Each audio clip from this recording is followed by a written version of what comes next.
The assassination of President Abraham Lincoln in April 1865 is one of the most well-known stories in American history. Lesser known, though, are the multiple plots to assassinate and kidnap the president prior to that fateful night at Ford's Theater. Today, Lincoln is widely regarded as one of the greatest American presidents of all time. Of course, some fiercely disagree, but when research is conducted among presidential historians, Lincoln nearly always ranks at the top of the list or close to it. However, it is important to remember that in his own time, Lincoln was despised by many, many people, and not just Confederates. Lincoln came into office in 1861, having won just 39.8% of the popular vote. And although he did earn 55% of the vote during his 1864 re-election, he still had many enemies and naysayers. Some of these enemies even decided that they were going to try to assassinate or abduct the president, and in many cases this was years before John Wilkes Booth did so.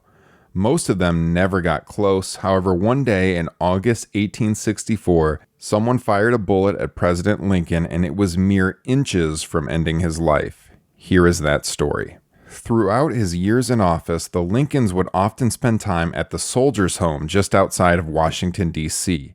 They did so to escape the heat and the pressures of being in the Capitol. Lincoln even completed an early draft of the Emancipation Proclamation there, and he wasn't the only president who used the Soldiers' Home. James Buchanan, Rutherford B. Hayes, and Chester Arthur were all known for making it their summer White House. However, Lincoln was notoriously cavalier when it came to his own safety. He was known for taking walks through the streets of D.C. late at night and in the early morning hours, sometimes completely on his own. It was almost a nightly occurrence for Lincoln before bed to walk across the White House grounds to the War Department, usually without any guard with him. And when it came to his times in the summer at the Soldiers' Home, just outside of town, Lincoln would often travel back and forth to the White House on horseback or in a carriage without guards present. In 1862, the military commander of D.C. detailed a cavalry to escort Lincoln to the Soldiers' Home. However, Lincoln objected to their presence because he said that he and his wife, Mary, couldn't hear themselves talk due to all of the noise from the cavalry riding alongside them.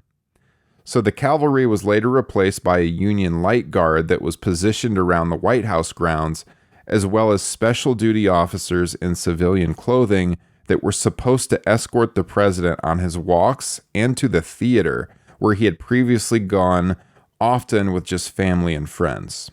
Throughout 1864, Lincoln received more and more anonymous threats to his life. People worried that Confederate sympathizers around D.C. might shoot or kidnap him on his rides to his summer White House location at the Soldiers' Home.